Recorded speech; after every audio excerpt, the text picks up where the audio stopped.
ভরা আমের সিজনে ম্যাঙ্গো পুডিং খাবো না তাই কখনো হয়? তাই তো আজ বানিয়ে ফেললাম ম্যাঙ্গো পুডিং।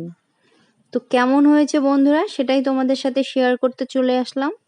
তো হ্যালো এভরিওয়ান, আসসালামু আলাইকুম। আশা করি তোমরা সবাই ভালো আছো। আলহামদুলিল্লাহ তোমাদের দোয়াতে আমিও অনেক ভালো আছি। এআর কুকিং হাউজের পক্ষ থেকে তোমাদের সকলকে স্বাগত জানিয়ে আজকে নতুন একটা ভিডিও শুরু করছি। আর আজ আমি বানাবো আমের পুডিং। তো কিভাবে বানাবো তোমাদের সাথে শেয়ার করতে চলে এসেছি। তো আমি প্রথমেই পাকা আম কিউব করে কেটে নিয়েছি। এরপরে একটা ব্লেন্ডার জগে আমগুলো আমি ভালোভাবে ব্লেন্ডার করে নিব।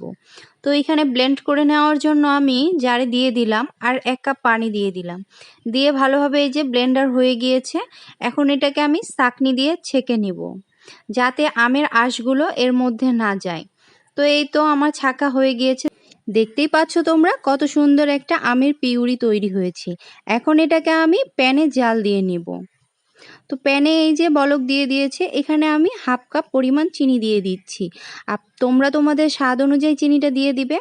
তো আমের রসটার কালারটা আর একটু সুন্দর করার জন্য আমি এখানে অরেঞ্জ ফুড কালার দিয়ে দিলাম 2 ফোঁটা। তো এটা তোমরা দিতেও পারো, নাও দিতে পারো। এটা শুধু আমি দিলাম আমের জেলিটার যেন কালারটা একটু সুন্দর আসে।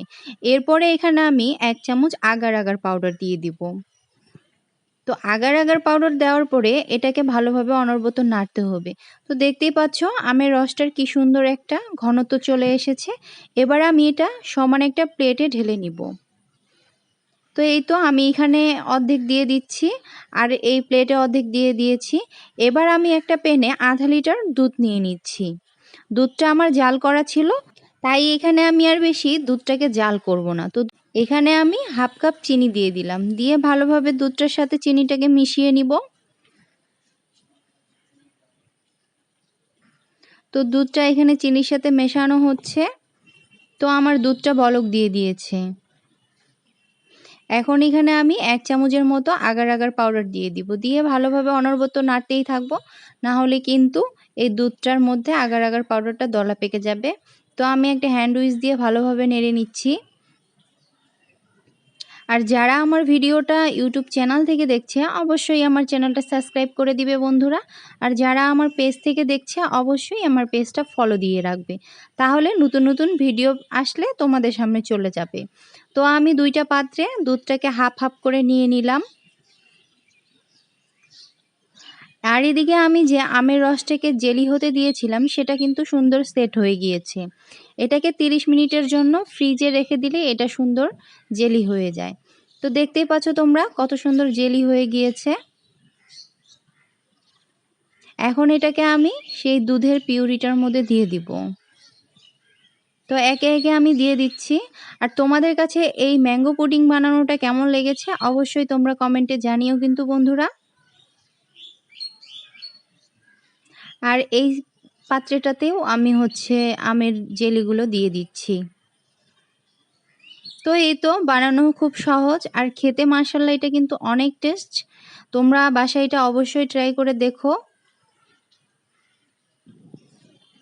তো এটাকে সেট হওয়ার জন্য আমি 30 মিনিটের জন্য ফ্রিজে রেখে দিব। এটাকে নর্মাল ফ্রিজে 30 মিনিটের জন্য রেখে দিলেই এটা কিন্তু সেট হয়ে যাবে। তো দেখতেই পাচ্ছ আমি 30 মিনিট পর ফিরে এসেছি। এটা কিন্তু সুন্দর সেট হয়ে গিয়েছে। তো আমি একটা চাকু দিয়ে সাইড থেকে এটাকে ছড়িয়ে নিচ্ছি। এখন আমি এটাকে একটা প্লেটে ঢেলে নিব। তো এই তো আমার ম্যাঙ্গো পুডিং হয়ে গিয়েছে। আর এটা কিন্তু খেতে মাশাআল্লাহ অনেক টেস্ট। এই আমের সিজনে কিন্তু কম বেশি আমরা সবাই আম খেয়ে থাকি।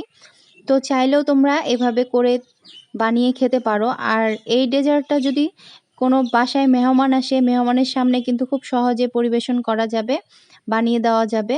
তো এই তো আমার ম্যাঙ্গো পুডিং হয়ে গিয়েছে। তো তোমাদের কাছে কেমন লেগেছে বন্ধুরা অবশ্যই তোমরা এটা কমেন্টে জানিও। আর কিছুদিন যাবত আমি ভিডিও রেগুলার করতে পারছি না আর দিতেও পারছি না, তার জন্য দুঃখিত। খুব তাড়াতাড়ি আমি কন্টিনিউ ভিডিও দেওয়া শুরু করব। তো এই তো আমার ম্যাঙ্গো পুডিং হয়ে গিয়েছে। আর এই ম্যাঙ্গো পুডিংটা কিন্তু খেতে মাশাআল্লাহ অনেক টেস্ট। বাচ্চারা থেকে শুরু করে বড়রা পর্যন্ত এই ম্যাঙ্গো পুডিংটা পছন্দ করবে। আর যদি বাসায় কোনো মেহমান চলে আসে এইভাবে ঝটপট একটা ম্যাঙ্গো পুডিং বানিয়ে দিবেন, দেখবেন আপনার প্রশংসায় পঞ্চমুখ হয়ে যাবে। আজকের মতো এখানে বিদায় নিচ্ছি। আল্লাহ হাফেজ, আসসালামু আলাইকুম।